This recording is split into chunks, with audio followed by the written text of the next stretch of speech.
There's fraud in the securities markets outside of it. Like, you're not allowed to lie when it comes to selling an asset. It doesn't have to be a security. It doesn't matter if it's a security. You're not allowed to lie, right? I think projects, rather than publishing incorrect information, will just not publish. I don't think the problem's going to be people lying in these disclosures. I think the problem will be, 93% or something like that of projects not doing them in the first place. Not a dividend. It's a tale of two Kwan. Now, your losses are on someone else's balance sheet. Generally speaking, airdrops are kind of pointless anyways. Unnamed trading firms who are very involved. Alec.eth is the ultimate Ponzi. DeFi protocols are the antidote to this problem. Hello, everybody. Welcome to Chopping Block. Every couple of weeks, four of us get together and give the industry insider's perspective on the crypto topics of the day. So quick intros. First, we've got Tom, the DeFi maven and master of memes. Hello, everyone. Next, we've got Robert, the crypto connoisseur and czar of Superstade. Welcome. Joining us today, we've got special guest Vlad, leverage legend and the leader of Lighter. Hey guys, glad to be here. Excellent. And I'm Steve, the head hype man of Dragonfly. We are early stage investors in crypto, but I want to caveat that nothing we say here is investment advice, legal advice, or even life advice. Please see choppingblock.xyz for more disclosures. So it is extremely hot in New York. Yeah, I was late here, so I had to run from Times Square, 42nd Street. And I am just like completely soaked through. You're talking faster. Something about the heat is. It's an exciting episode. That's probably why I'm talking faster. If you're listening via Spotify or an audio-only channel and you can't see Hasib's forehead, just appreciate that it is glistening. Is it coming through in the video? I actually don't know. It is cool very glass of lemonade on a hot summer day. Yeah. I could fry an egg on my head right now, actually. So right now it's permissionless in New York. Bunch of people coming into town. This is the big event thrown by Blockworks. And Blockworks is kind of at the center of a lot of discussion in crypto because of something they put out recently, which is the Token Transparency Report. So this is something that we've been talking about a little bit on the chopping block in previous months, this idea that tokens today don't really have a standardized way of doing disclosures. And the SEC, Hester Peirce put out a speech a little while back talking about a potential path for crypto asset securities to have a disclosures framework, but there's nothing that's really been proposed concretely for how a token that's not a security is supposed to be doing disclosures in a standardized way. And so Blockworks stepped into the fray here and said, hey, we have an idea for a framework of how this can be done. So they created a 40-point framework where you get a score based on whether it's like a binary for each thing, based on whether or not you actually did these particular disclosures. So some of the disclosures include project and team, such as doxed executives, clear equity versus token value accrual, advisory pay, where revenue streams are going within the protocol. And then they have the token supply and allocation disclosures. So whether there's on-chain investing, where the cap table, the equity versus team, and et cetera, all that stuff is disclosed. CSVs of all the airdrops, as well as labeled insider wallets and disclosures of any future mints that the team does. Then there's a section for market structure, which involves any OTC deals that were done. They must be disclosed, I believe, within 30 days of doing the deal afterwards. Market maker deals, not specifically the details of those market makers, but who the market makers are, I believe, is what's demanded in disclosures, as well as any SEC listing agreements.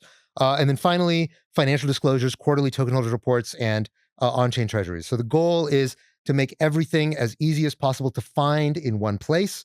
This is the idea from the team is said, this is not a quality rating, but a transparency rating, right? So they're not saying the quality of the disclosures. It's not like, hey, after this is disclosed, this looks good or looks bad. They're like, look, we don't care whether it looks good or looks bad. The same way the SEC says we are, value. They don't care if you're a good company or a bad company. They just care that you tell people the data behind your company. Exactly. So that's the goal here of this transparency framework. It doesn't say this is good governance or bad governance, or these are good deals or bad deals, good market makers, bad market makers. Just here's who they are, and you can decide for yourself as an investor. So that's the idea. It's gotten a lot of people excited. I saw very positive feedback from this report. What were you guys' thoughts as you went through it? Well, my thoughts are this idea is not new, right? Like fundamentally, this was the original sort of idea behind Masari. Ryan Selkis used to get on stage and talk about this being the future of crypto, is that everybody would voluntarily disclose all of the stuff. It's just that idea never really came to fruition. And, I think Blockworks' approach here is timely because people have been talking about this. We're entering an era where there's all sorts of, there's a new sheriff in town. And I think there's receptiveness towards new approaches. And so the idea is timely in a way I think the idea wasn't timely before. And just because it never happened, let's say for Masari, doesn't mean it couldn't work now. And so I'm excited for this to come to the surface. I would love to see this succeed. I think the entire ecosystem would be better off if everybody had this amount or most of this information for most projects, and it would cover a giant divide that exists today. I think there will probably be a lot of projects that don't ever achieve that standard.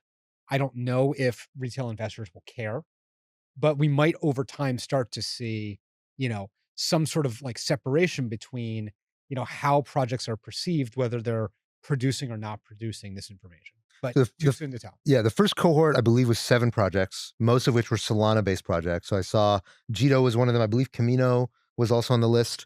And most of them were able to do almost all the disclosures. I think there was one that couldn't.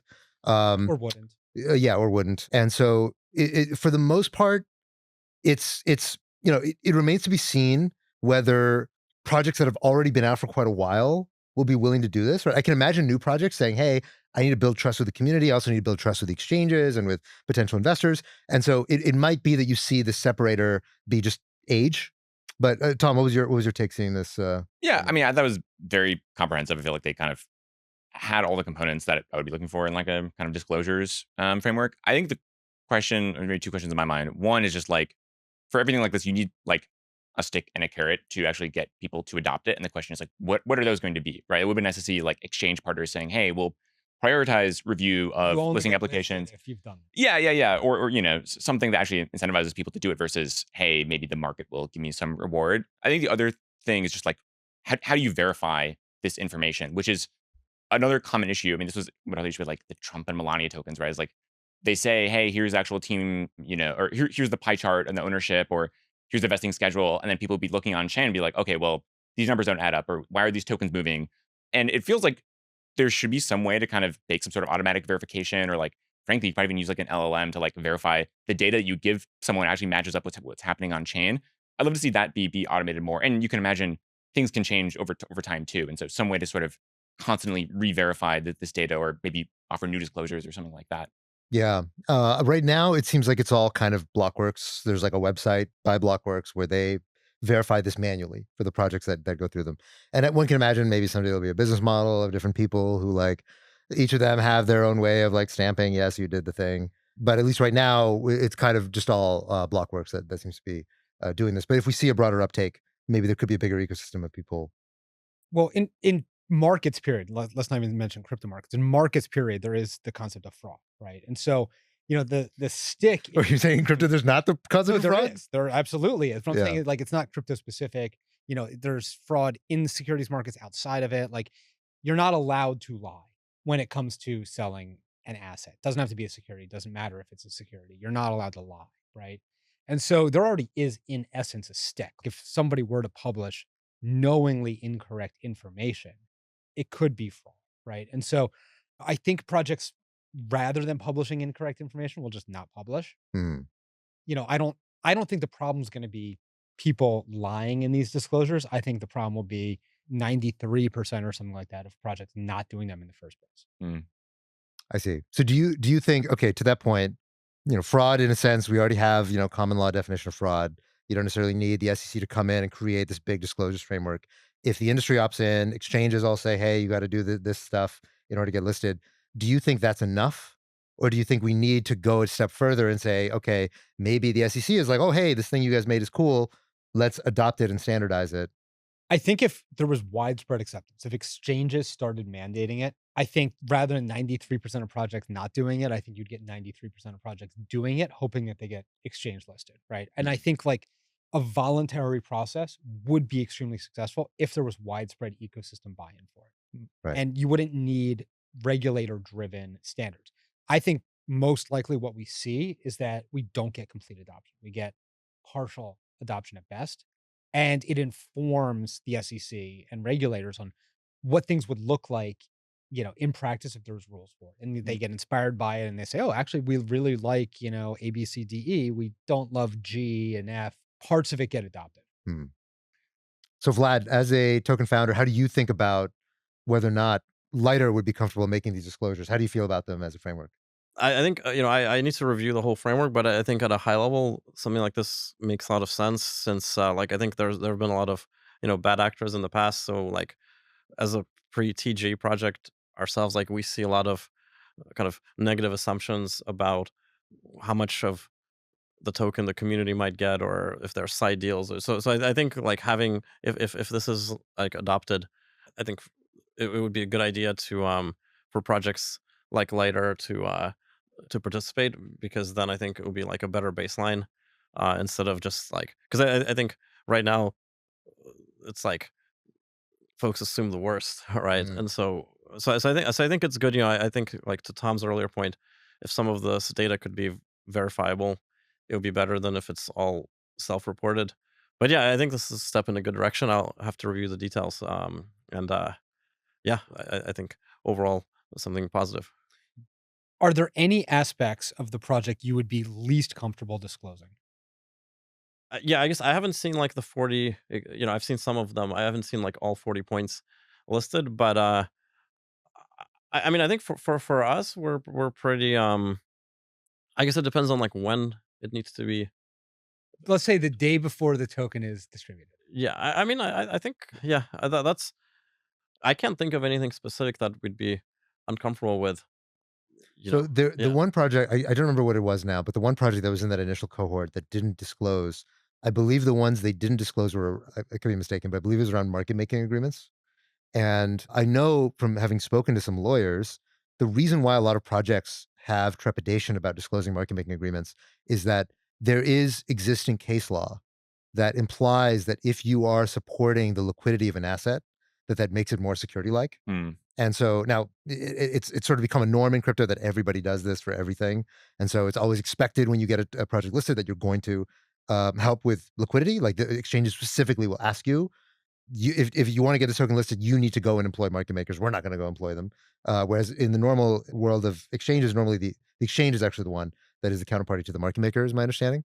So so this is the one that I think some people who have a very conservative legal posture might say, everybody kind of knows that we have market makers, but we cannot go out and like have that Hmm. be affirmatively disclosed. I mean, it's also possible that because those agreements were entered into before this disclosure regime, it's possible that there's like, non-disclosure Non-disclosures, yeah. terms in it, and the projects feel like they can't, otherwise they're violating a So I believe they're not disclosing the details of these agreements, right? And so one of the things that so there was mostly universally positive response to this transparency framework, but some people were wondering if this goes far enough, right? Because a lot of these disclosures are binary.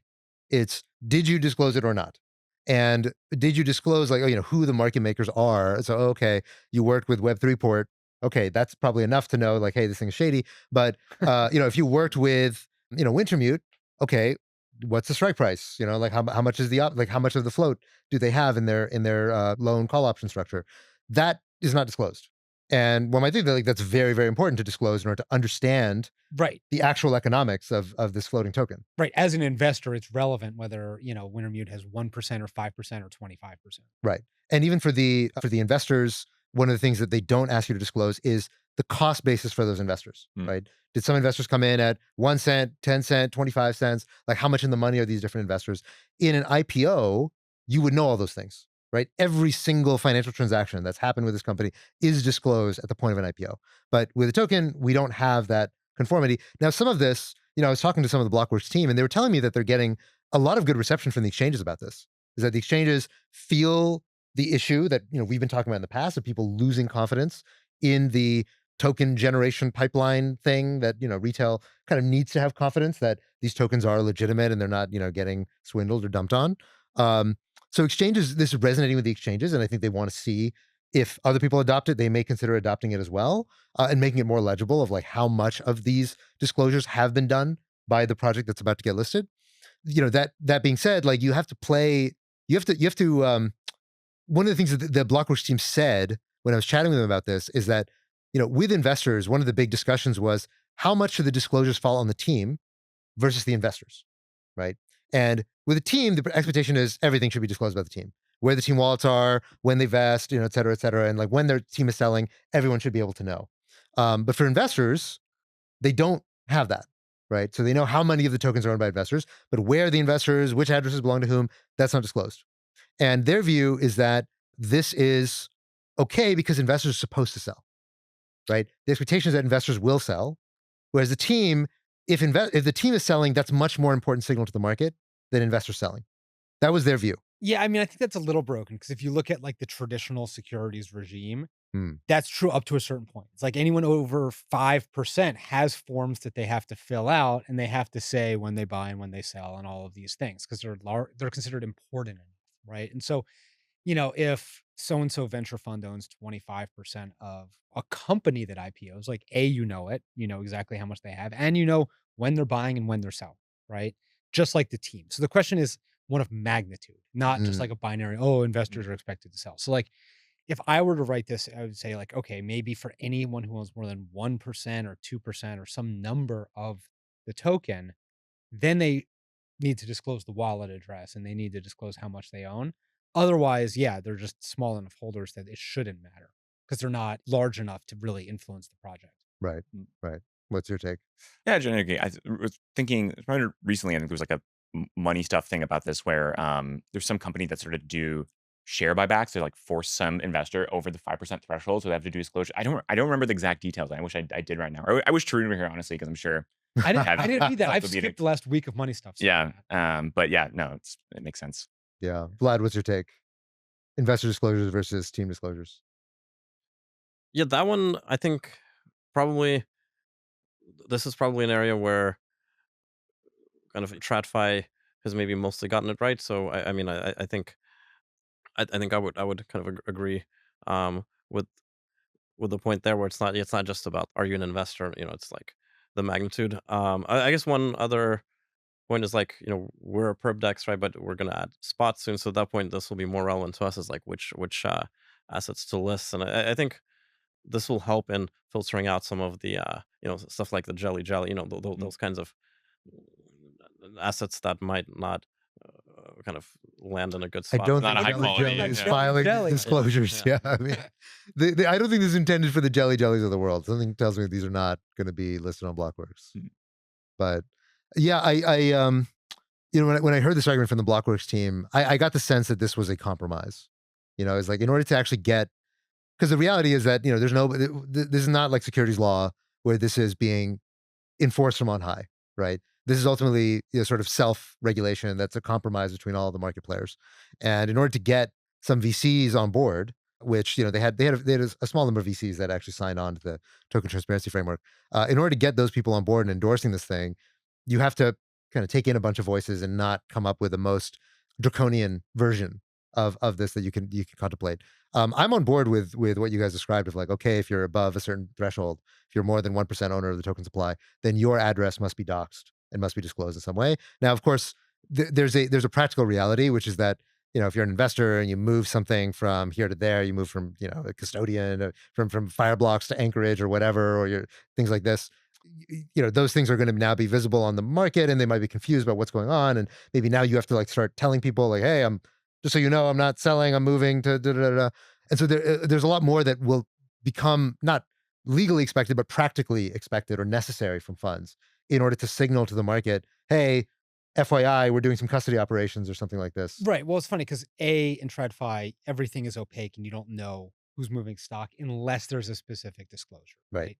But B, it's possible that we could learn from this and say, like, maybe the disclosure is just around you getting rid of your stake, not like we need to know the exact wallet. You're just like saying, okay, my venture fund owns 1.9% of the supply, and I sold it. I now own 0, or I'm no longer above the 1% threshold, or whatever the thing is, but without disclosing the address. Because I agree, like there's a lot of noise that comes from the addresses being known. I used to get people yelling at me like whenever I bought or sold tokens at all, like because my wallets are all known. So it's like, oh, Robert bought Chainlink token, like what's up, or like Robert sold a cross token, what's up? And it's like it's incredibly annoying to have this like AI written content on Twitter. Yeah. Constantly. I remember maybe this was more of a 2021 thing. There were teams that would make tokens with like implementations that would emit like a swap event to your address. So it's like it would look, it would look like, oh, Robert's buying this thing, but it's actually like, no, they just emitted a swap from Robert's address, and then people were like, oh my god, Robert's buying Jelly 2 or whatever the token is. I've never bought Jelly 2. Okay. Yeah, it's like I think that look, we're never going to get to the world where investors affirmatively have to declare I'm now above 1% of this asset, or I just got below this, because who's going to police that, right? Blockworks is not going to give a shit. Right. Like they're not going to go and like, hey, did you sell your Right. Hypothetically, the SEC would if that was like the thing, or some other national securities regulator. Right, but in a global market, Yeah, like no, that doesn't clearly. sound like it works, right? Like because crypto's like, so maybe if you are SEC registered only, you have to make these disclosures, but then that just sounds like a kind of undue and unhelpful burden that only these actors can be monitored in the markets, and everybody else is like just dark. You can't tell who's accumulating, who's not. So I don't think it's practically possible, except at the moment of TGE, right? At the moment of TGE, you can get the issuers to disclose all this stuff such that the market can then watch from there. From that point on, it's really up to market participants. I think that's the only really practical way to do it. Yeah. So, well, I'd say it seems like a good step. And I think the market's looking forward to seeing how this evolves. I think the idea is that this is a V1. It's likely going to iterate as we start to see again and get negotiated a little bit further by maybe some of the exchanges or other market participants who start to say, hey, how can we leverage this and kind of make it more clear to everybody what's going on with respect to these new token launches. And, maybe there's some version of this for meme coins that's a transparency light framework, like maybe not all of these things because they're not necessarily all relevant. Like things like revenue obviously are not going to be as relevant to a meme coin. But I think it's very much a good step in the right direction. I would argue, actually, ironically, that it's more relevant for meme coins and the way that they're launched than it is for projects that are launched by teams at companies or development things. What? Yeah. Because the meme coin origin stuff is so opaque. It's like, oh, we created a token and then it got sniped by 14 wallets. And like, yeah, but the velocity of meme, like, I mean, they're not listed on exchanges, right? They're mostly just listed on Pump.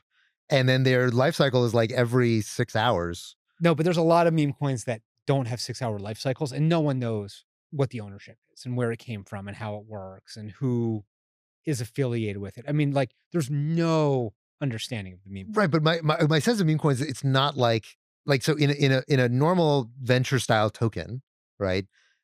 It's sort of like so in I'm a little bit of a tangent, but in biology, there are these reproductive strategies called, I believe, M selection and I think it's K selection. So like if you like bugs, for example, do what's called K selection, which means you have like a shitload of kids and you invest very little in any of those children, right? So you have thousands of eggs and most of them are going to die, but you don't really care, right? And you invest almost nothing in each of your children. And on the other hand, you have M selection, which is like what mammals do, where we have a small number of kids and we invest a lot in them individually, and it's very difficult for them to survive without support, venture is right? M selection. Meme coins Exactly, Yeah, right? yeah. So it's like you have 1,000 children and you're like, look, I'm going to invest almost nothing in any of these. It's just like it's like a sweatshop of meme coins coming out, and if one of them hits, amazing, then I'll worry about it, right? Fine. But if one of them hits, and then that's when everyone wants to know who owns this thing. Not like, oh, but then isn't it too late to like give transparency? Right? You've already sniped it. Maybe. Yeah. Right? I mean, that's the point at which the sniping is done. All right. We'll just have to wait and see. Yeah. You can start for your next meme coin launch. We're looking forward to the Never legendary launched a meme coin. disclosures. At one point, I'm going to launch a meme coin. Wait, Yeah. Like You're waiting for an 2029. appropriate disclosure standard. Exactly. Yeah. So once the disclosure standard is ready, your meme coin's coming. I can feel it. Cool. Okay. So the other big story of the week that we wanted to touch on was Circle Mania continues. So Circle, you might have thought that after 6xing from its IPO, probably that's the end of the story. Well, it is not. If you remember, Circle was initially struggling to IPO in the range of like 5 to 6 billion for a very long time. Very long time. They tried to SPAC originally, couldn't SPAC, got smacked down, went back into private markets, struggling. Maybe there was going to be an acquisition, maybe not. Eventually, finally IPO'd, and the IPO went up more. Like at this point, it's gone up more than 10x since the IPO. From where they originally set the IPO pricing. It actually debuted less than a 10x. But yes, from where they originally went out to price it. Right, exactly. Where they raise money from in the actual roadshow, it's gone up more than 10x. And slightly less. Is that right? Okay. Because I thought it hit 60 billion. Oh yeah, no, the total peak FDV of Circle was like 80 billion. 80? Yeah. I did not realize it hit 80. FDV. Yeah. So okay. Like this, so Circle very briefly overtook Coinbase in total market cap. That's correct. It has come down a little bit today, but right now it's very volatile. It does not seem like this is going away anytime soon. Full disclosure, out of transparency, I'm currently personally short a little bit of Circle, not through Robot Ventures, but personally. So anything. Really? Yes. Okay. As of when? When did you enter that short? As of $162 or so, which was Wait, last what is week. it now? Last I looked today, 230 something. Okay. Got it. It was 299.8 yesterday. Oh, at wow. peak. Wow. Okay. Crazy. Yeah. I mean, Yeah. but these valuations are hilarious for a company that gives half of its revenue. Okay. Can you look into the camera and tell Jeremy why you're shorting his company? Jeremy, I loved the company at 10 billion. I hate the company at these prices. No offense. Okay. Beautiful. It just feel like I can't remember the last time there's an IPO that was so mispriced. Like I have to wonder what their bankers were thinking, or frankly, like wonder what Circle exec team is thinking. Like this is so, I mean, so it was hilariously off. like clearly nobody knew. No one did. Nobody knew. Yeah, Like, I'm the surprised. private Yeah. markets didn't know. Like they were trying to raise money at this price in private markets. Everyone in crypto is surprised. Yes. Like full stop. clearly, like this was clearly on some deep level unknowable because of the fact that like the roadshow was not that crazy. Like, obviously, eventually, like they were oversubbed, but like initially they went out earlier. They tried to SPAC. They tried to raise money in private markets. Like everywhere they were going, they were getting the same reception of like, hey, 4 to 5, right? That's what they were being told pretty much everywhere. And obviously, it fluctuated. It got even lower than that depending on where we were in the market cycle. So I don't think it was like clearly the bankers were out to lunch. You know, they were just totally, you know, delinquent in their jobs. It was something about the moment changed about stablecoins in between when they started the roadshow and when the IPO actually came out. I think the gap here is the fact that there was a lot of very, quote, smart Wall Street professionals trying to use valuation metrics for Circle when it was still private. I think a lot of this is actually retail driven. Like I've seen some TikToks of some crazy people that don't seem like they know what they're talking about. Oh, tell us about the TikToks. I've only seen a couple TikToks that have made their way to like Twitter/X to make it into my feed, but there's like TikToks of people like I think it's like the GameStop crowd where it's like there's people jumping up and down on their like desks and their beds and stuff, being like "Circle to the moon," like stable coins, you know, like kind of stuff. Like that are not talking about valuation. They're not talking about earnings. They're just like, it's the only stablecoin company, like doing backflips on camera and stuff. Like, Doing backflips. yeah, I saw a TikTok of someone doing a backflip, I think.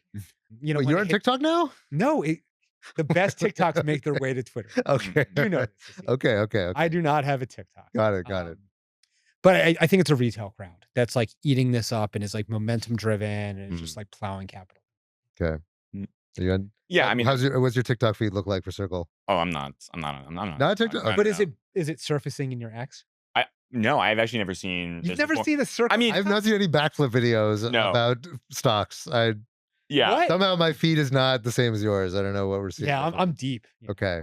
it does kind of make sense why that bid obviously would have been showing up in the roadshow. I mean, and obviously materially too. Obviously, Genius Act passing the Senate, and like overall, it feels like there's a break in the regulatory clouds, and there's a light at the end of the tunnel, and so I think that might be buoying some of it. But yeah, I don't know who's going out and buying Circle stock. Vlad, are you YOLOing Circle stock? No, I mean it seems like there's a disconnect between the public markets and kind of the crypto markets here, right? Yeah, I also I haven't really seen much about this from kind of within our space. It's more like I don't know if it's like to your point, like the GameStop crowd or All my where it's friends are coming from. shorting it now. Yeah. Hmm. Yeah, I have to imagine. I mean, it must be interesting if you're running a DEX and once upon a time people were like, oh, well, you list meme coins and the new you list hype, list this. Now it's like, oh, list Circle stock. Like that's what all the Gen Z wants to trade. Right. Maybe it'll be the first real world asset, listed, right? Well, But you were yeah. trying to list Soul Strategies and get it traded on chain, right? Maybe it's time to pivot and do Circle. Yeah. Yeah. Circle is the company of the future. That's right. Circle's the new meme coin. Yeah. No, I mean I think it, in a sense, couldn't have happened to a nicer company. Agreed. Like, I mean, it's kind of nice to see a meme stock actually represent something quite meaningful in the world, but it is crazy this level of volatility to see Yeah. this in The options market is valuing its implied volatility at like 200%, like on a go forward basis. Like the volatility in Circle is bonkers. I mean, they've come a long way. Like, if you guys remember, I think a little over 2 years ago, they the whole SVB thing, like Circle, like USDC was trading at 88. Oh, yeah. They kind of had to. Yeah, that's right. There was a Yeah. lot of people were 70 cents. clapping when the Circle market cap cross the USDC market cap. Yeah. There's more Circle stock than there is actual stablecoins that So they're logical. circulating. Yeah, I saw which some is- people saying, "Oh, they should be aping into USDC." It's like, Right. The USDC bull, now is your time to shine. yeah, I don't know if you guys know USDC bull, but that's vintage. Yeah. he's vintage. That's right, it's vintage. All right. Well, this is the part where actually I have to leave. Okay, well, good. I know you gotta go watch a short. Make Yeah, sure- yeah. you That's don't I got to go watch Circle. I got to Yeah, monitor the exactly. situation. Exactly. All right. Well, we'll good to see you, Rob. We'll see you around town, and so we'll continue on with Vlad to talk about what's going on in the DEX world. So last week we had on, of course, Jeff, the founder of Hyperliquid. Hyperliquid right now is a dominant DEX, but there's this new thing that people are dubbing the CLOB Wars. So CLOBs stand for Central Limit Order Book. Basically, AMMs are these automated market makers like Uniswap, and CLOBs, Central Limit Order Books, are the classic way that normal exchanges in the old world, like Coinbase and Binance, the way they trade on an order book. So there's now a new generation of these CLOBs that are coming to market. One of which, of course, is lighter. There's a whole generation of these. So there's folks like Hibachi. So we're investors in Lighter. We're also investors in Hibachi. There's also other ones like there's GTE on Mega ETH, Bullet, Fuel Network, Injective, a bunch of these, and all of them are setting their sights on the market that's been opened up by Hyperliquid. Hyperliquid has kind of proved that this type of trading, once upon a time, was dominated on chain by AMMs, and now we're seeing CLOBs make a comeback. And so I want to get your take, Vlad, as Lighter is one of the leading new CLOBs that's in the game, fighting for supremacy against the incumbents today. Why did you get into this game, and why do you believe that it's time for CLOBs to become ascendant? And what is it that you see with the market structure today around Hyperliquid that you think is vulnerable? Yeah, so actually I wrote a post on X like I think 2 weeks ago just saying like I think it's crazy that people are using this term CLOB. Like it's actually even like TradFi hasn't used this term in 20 years. Like I don't know who brought this term to crypto and why, but like the C in CLOB makes no sense in a DeFi world, right? Like and it's like if you look at anyone who's building any of these products, like if you go to like the websites for like any of these products, like no one actually calls it that, right? So that's I guess that's just terminology, but I think it's kind of sometimes it's kind of weird that like terms from like TradFi a long time ago somehow like make their way into crypto. Be if like somehow like a new EV company like brought back the term motor car or something. It's like where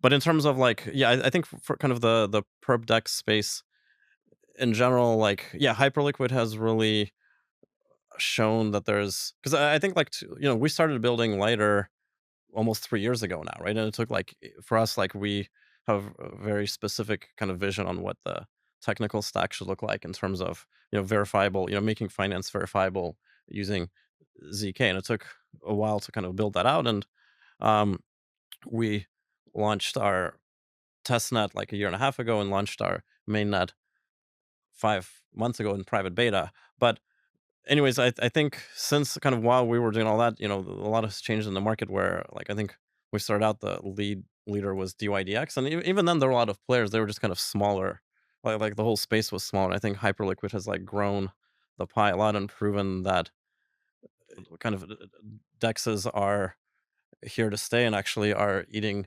into the market share of crypto exchanges in general. I think it went from like it used to be like low single digits compared to like the centralized exchange space, and now it's like well into the double digits. And so I mean I think that's been great. I mean I think it's like from our perspective, like I think there's a really compelling reason to build it to build things on top of Ethereum like as we are, because then you really inherit the security aspects of it, and we've kind of made it work in a way that's very low latency, low cost, and verifiable. So we're kind of very happy about the adoption and the growth. But yeah, it's been great to see what the market, kind of the size of the market has grown while we were building, and so really, we're big fans of Hyperliquid and kind of Sure, but you friends guys of are it. also direct competitors. I mean, in a way, but I think really Well, like no, the competition is. I mean, you guys are perp Yeah. dexes, right? Like, there's Yeah. at the end of the day, it's like Binance versus a rival exchange or challenger exchange.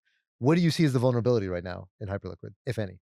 Well, yeah, I mean, I think I say in a way just because like I think still, most of the market share is centralized exchanges. So Mm, that's that's really like where I would say a lot of the competition is, and we have like a different approach to our infrastructure from projects like Hyperliquid, and I think kind of time will tell which approach. I think right now it's still like very early days, right? So mm, I think time will tell which approach wins out in the end. I think for us, like the idea is we build on top of Ethereum, we inherit the security, then we have kind of verifiability, but then once we have that, we can actually run the L2 in a way that's like as efficient as a centralized exchange. Because if everything is mm, proven, then you don't need to wait for consensus like at the time of the execution. So you can actually like compete with centralized exchanges on cost and latency and yet still inherit the security and like the verifiability is kind of the hard part that took us a while to build. And so what that also gives you is it's composable with the rest of DeFi, right? Like I think mm, and Hyperliquid has done a great job of like building their own ecosystem. That being said, like Ethereum, there's still 80 billion of TVL on top of Ethereum, and a lot of different projects that Lighter can kind of naturally compose with because it is on top of Ethereum. So like the next step in that is adding spot, then adding kind of multi-asset collateral, and then kind of going from there, right? And but so there's a lot to build, and we're still very early days, right? There's I think kind of growing within the kind of this Ethereum world, and then kind of there's going to be milestones of like Dex is kind of taking over centralized exchanges, and then even on top of that, like kind of TradFi and DeFi kind of meeting somewhere in the middle. Like there's probably like 5 to 10 years of growth mm. to go here, and we feel very good about the technical decisions and product decisions we've made, but certainly a lot of respect for Hyperliquid and other projects that are trying to build cool stuff. Mm. So speak more to the architectural side. So Lighter is set up, you mentioned, as an L2 on Ethereum, so you can interoperate with That's right. Ethereum's TVL much more efficiently than Hyperliquid can, which is kind of its own ecosystem. And you guys said your everything is verified in ZK. Can you spell out what that means and why it matters?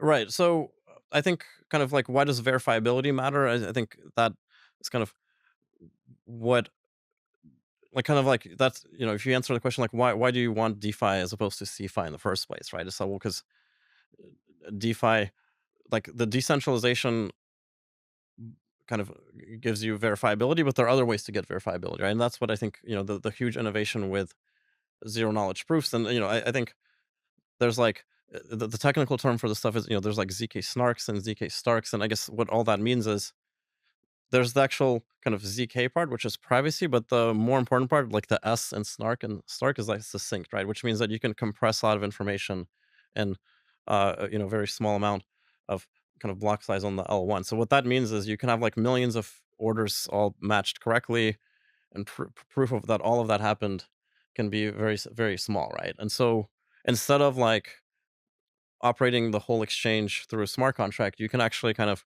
operate it in a very efficient L2 and then only prove the stuff that has to do with the exchange. So you don't need a full zkVM. Like you don't need a full computer that can like do arbitrary programming languages. You can just prove that all the orders were matched correctly, liquidations happened correctly, etc. And like I guess if you don't have that, that means that the core operation of an exchange is a black box, Mm. right? And so then yeah, we're kind of back to kind of trust me, bro, right? Well, like and like there, of course, if you have the ZK approach isn't the only approach, right? Like you can have a very efficient L1, or you can have kind of their optimistic roll-ups. I mean, there are other approaches to this, but we certainly believe that like the scalability you get from ZK, and we actually think this might be maybe an even better application of ZK than ZK VMs because it's like very natural to fit the form factors of kind of finance within these ZK circuits as we've found.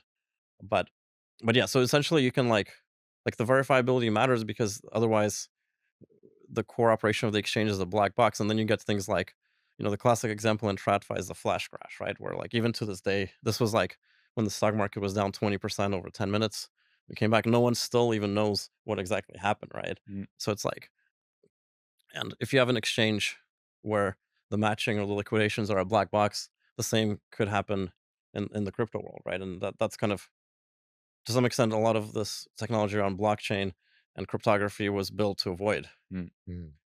I think crypto exchanges have definitely suffered more aggressive flash crashes than 20%. But yeah, I agreed. But I think we know, at least the decentralized ones, at least we know why, right? The decentralized ones, yes. I Yeah. think there's obviously always conspiracy theories around the centralized ones, or have been in the past. I'm curious. I don't know if you watched our episode last week with Jeff, or kind of read some of the Twitter battles with like him and CZ about like L4 order books versus like dark pool. Like, how do you guys think about market structure and Right. litness? And yeah, Right. Well, I think to that point, like the right now the part of ZK snarks that we've leveraged is like the S part, but actually the the ZK kind of the ZK part is actually supposed to mean is like being able to do the privacy for those blocks, and so then that we can actually like this architecture would allow for dark pool in a very natural way, right? Because you could have like on later, right? Like you can imagine pools where the trades are actually not published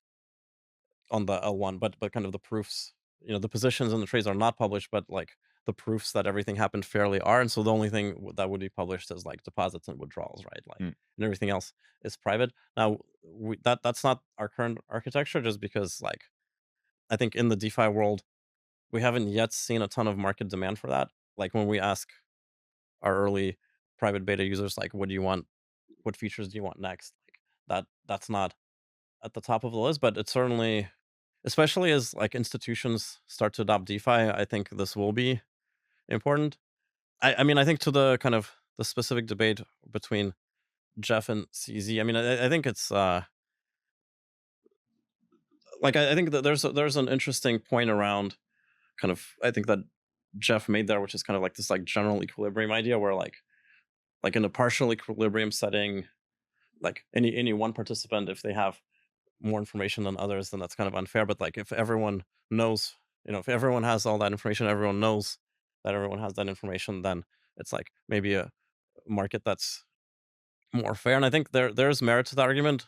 At the same time, I think there are like larger institutions that have historically operated in kind of with more privacy, and Mm. whether because of like legacy reasons or regulatory reasons or other fiduciary reasons, like have to continue to operate that way. So I think being able to do both seems like a good thing, right? And I think ZK allows you to do both. Mm. So one of the things that we discussed also in the interview that we did with Jeff was, Jeff's contention that you really want to distinguish between the kinds of users who are on your platform, and some of those users are more valuable than others. Mhm. And specifically, he was sort of protesting the term user, but thinking about flow. So obviously, toxic flow is the kind of flow almost by it's named in such a way that you don't want it. And a lot of this toxic flow is basically these high frequency takers, Mhm. and they really designed Hyperliquid very intentionally to handicap high frequency takers by allowing cancellations to precede any other trades in a block. So, like the block ordering mechanism itself prioritizes that.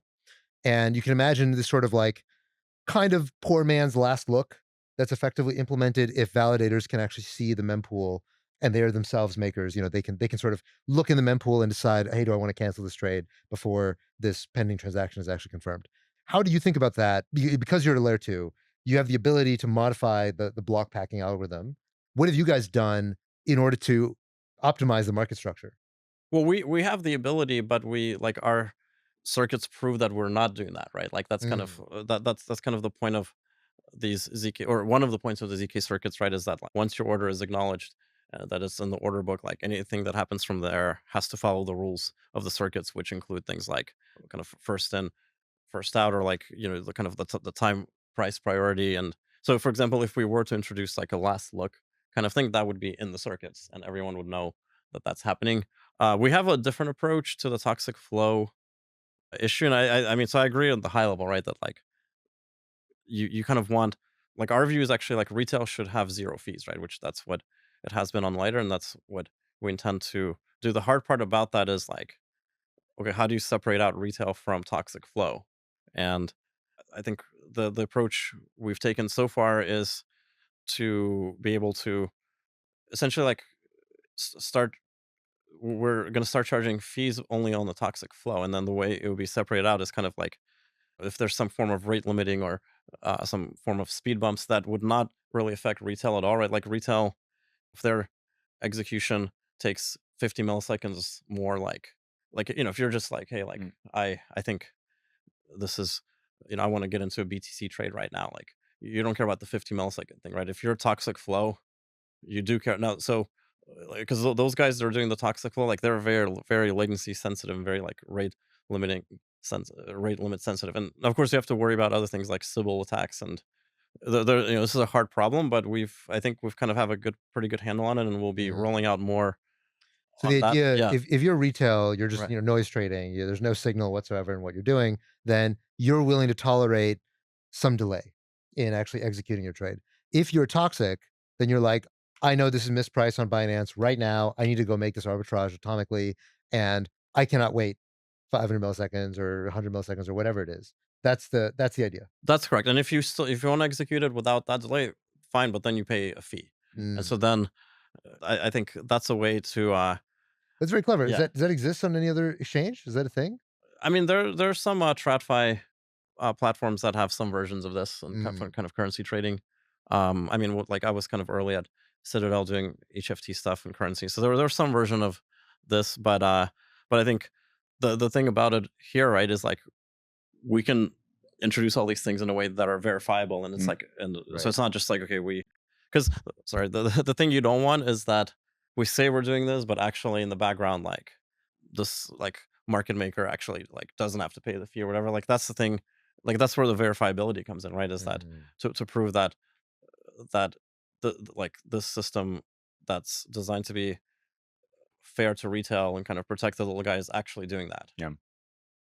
That makes sense. That makes sense. And so as we roll it out, we kind of like we're building an open, obviously, right? So like we welcome like if we're able to see how it works, and um I think it's interesting to like experiment around this, right? Because I think where like the cost structure of running the exchanges is so low that like we have the ability to experiment with the different fee structures. Mm. So do you think the end game is that there's going to be multiple large dexes that have these different market structures that can maybe benefit different players or have different trade-offs? Do you think that it's likely to be winner take most? The way that once upon a time Binance had like 60-70% market share. Is that the equilibrium? How do you imagine this playing out? Right. Yeah. I mean, I think it's if you look at TradFi, right, like they're depending on like in for stocks, or like I think they're like 14 exchanges for your stocks. On the other hand, for for commodities, it's much more winner take all. So I think it kind of depends on the market structure a lot. Like I think DeFi is so there's so many different things you can do with DeFi, and there's so many.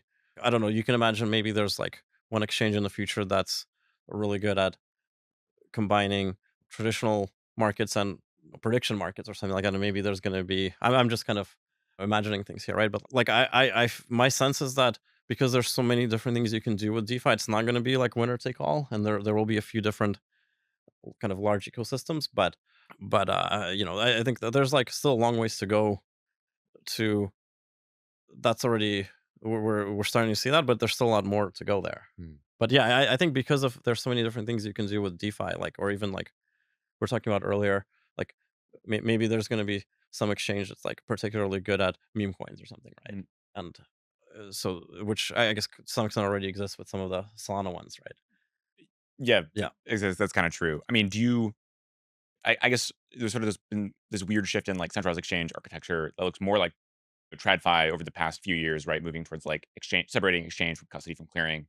It feels like in DeFi, kind of the equivalent is almost like there are interfaces that almost act kind of like brokers, but then like those other sort of exchange functions are still kind of through this one main product because there aren't that they don't have the same issues that you have in CeFi, right? Like, okay, what does custody mean? What's a smart contract? So like it can't run away with the funds. So like there isn't that sort of strong need for like separation, which has been driving this sort of CeFi market structure shift. I guess, how do you think about the future of lighter and maybe like perps overall? Do you think they're going to look more like, hey, there's a localized interface that you're going to be swapping through in the future, or do you think it's going to be, hey, there's maybe we act more like infrastructure or like an order book that anyone can kind of act as a taker on top of, or like, yeah, how do you think about it? Yeah, and I mean, you're referring to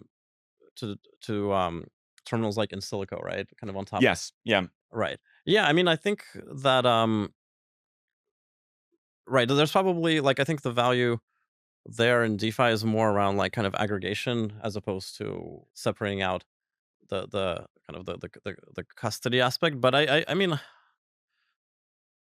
I think like ultimately there's like a few things you want from an exchange, and they don't necessarily have to be. It's not black and white. Like you can imagine that like a centralized exchange can add a verifiability layer, right? Or like you can have you or conversely, right? Like you can have something that right like you can have an exchange that mostly operates in a decentralized way, but actually has KYC. Like so, all these things don't necessarily have to be black and white. So, but yeah, I think there will be depending also on where kind of like there's a lot of positive movement on the regulatory front now. I think depending kind of where that lands, I feel like there will be a lot of experiments, and so I don't know. My sense is that there will be like something that has kind of aspects of both, like kind of like meet in the middle. Mm, I don't know exactly where that'll land, but my general view, it's not going to land in one of or the other extremes. mm. Fair enough. Okay, well we're up on time. But where should people go to find Lighter, and where should they go to follow you? Sure. Yeah. So lighter.xyz. It's it is in private beta, but there you can definitely ask around for an invite code, and then Chopping block listeners get extra invites. yeah. Okay, we'll try to make that happen. And yeah, my Twitter handle is V Novakovsky. So yeah, it's kind of Try your best. yeah. Yeah, if you can good spell luck. that, Good luck then, spelling that out. If you do, you deserve to follow him. That's it for us. We'll see you all next week. Thanks, everybody.